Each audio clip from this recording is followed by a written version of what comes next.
Akaria na andiki a mohoro thutha wa igongona ria gutuga muthikabu wa kanitha wa People's Church tauni-ini ya Kirogoya. Ndambiri ni augite ati ona thutha wa kuongerera igoti kuri indo ta njohi, thigara na maguta itigũteithĩrĩria harĩ gũthinga ithenya rĩa bajeti bũrũri-inĩ. If you look at the land, generally the land in Kenya, it's not taxed, and most of the land is idle. If this land will be taxed, people would make good use to that land. Rĩu Ndambiri ni oritie minister wa kĩgĩna Henry Rotich akorwo agĩkĩra igoti kũrĩ mĩgũnda ĩrĩa ĩtaratũmĩka kwambĩrĩria bajeti yũkĩte, gũkũ akĩongerera atĩ Akenya aingĩ no nginya makorwo makĩrĩha igoti nĩguo gũtwarithia na mbere bũrũri.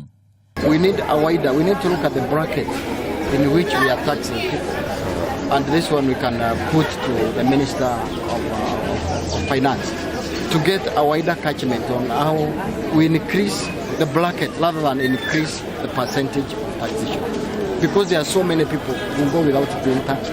Oho Ndambiri ni atarĩirie atĩ nĩ aranyita mbaru mũbango wa mũtongoria wa bũrũri Uhuru Muigai Kenyatta harĩ kũgũithia igoti rĩa maguta kuma kũrĩ gĩcunjĩ gĩa 16 harĩ igana nginyagia gĩcunjĩ kĩa 8 harĩ igana. Handũ-inĩ ha Kameme TV, njĩtagwo Wainaina wa Kĩarie.